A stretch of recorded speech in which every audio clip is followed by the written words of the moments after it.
اعوذ باللہ من الشیطان الرجیم، بسم اللہ الرحمن الرحیم۔ اللہ رب کریم ارشاد فرماتے ہیں سورہ فاطر آیت نمبر 43، اور بری چال تو چلنے والے ہی کو گھیر لیتی ہے۔ قرآن میں جگہ جگہ مکر یعنی سازش کے خلاف بات آئی کہ جہاں بھی کوئی سازش کرتا ہے، دو بندے سازش کرتے ہیں، تیسرا سننے والا رب ہوتا ہے، اور رب ان کی ہر سازش کا توڑ کرتا ہے اپنے مومن بندوں کے لیے۔ وہ اپنے بندوں کو کافی ہے۔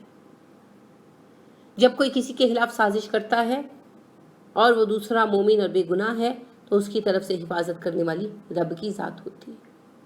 لہٰذا کئی دفعہ کیا ہوتا ہے، جو گڑھا کھودتا ہے وہ جا گرتا ہے۔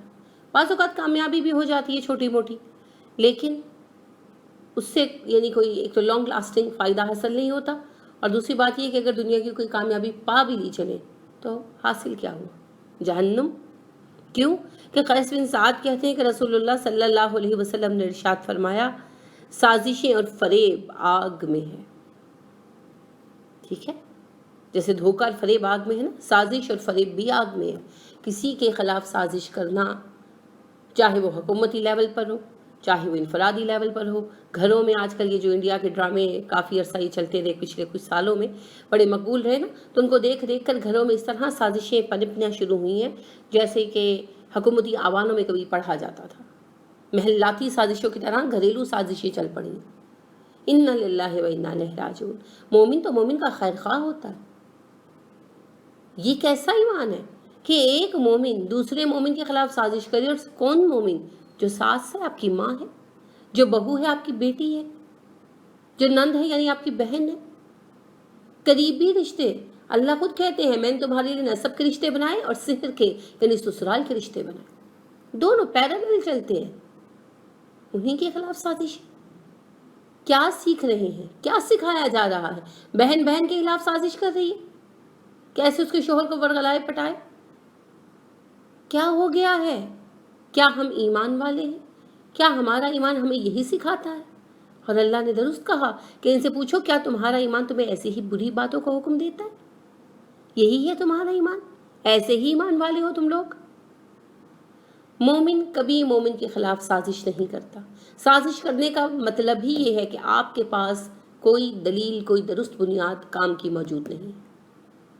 خفیہ پلاننگ صرف اسی صورت میں ہو سکتی ہے جب اس میں خیر ہو، جیسے فوج کا کوئی آپریشن ہے یا اور کوئی ایسا مسئلہ ہے، ٹیررزم کے خلاف جیسے ہو رہا ہے، یعنی کہ کوئی ایسا کام جو خیر کے لیے ہے اور اس کے اندر کوئی پلاننگ کی گئی ہے، اس میں اجازت ہے۔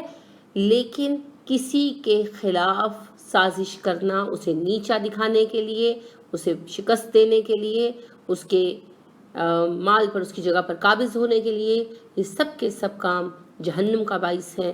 اور اللہ رب کریم نے خود کہا کہ جب تم سرگوشیاں کرتے ہو تو ان میں خیر بہت کم ہوتی ہے، اور جب بھی تم سرگوشیاں کرتے ہو، تم 2 بات کرتے ہو وہ تیسرا ہوتا ہے، تم 3 کرتے ہو وہ چوتھا ہوتا ہے، تم 4 کرتے ہو وہ 5واں ہوتا ہے، لا حاصل قیاس۔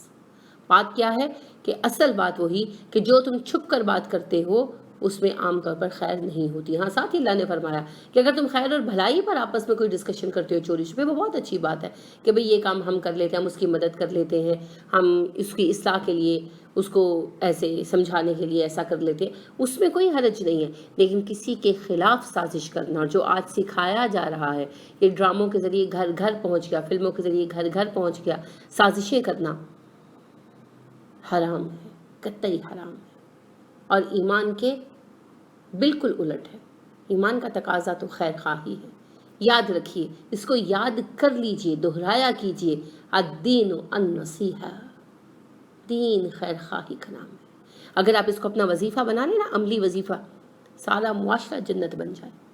کر کے دیکھیے، جہاں تک آپ کر سکیں گے نا، زندگی آسان ہو جائے گی، آپ کی بھی، ساتھ والوں کی بھی۔ اللہ ہمیں توفیق عطا فرمائے۔ سبحانک اللہم و بحمدک ونشہد ان لا الہ الا انت ونستغفرک ونتوب الیک۔ السلام علیکم ورحمۃ اللہ وبرکاتہ۔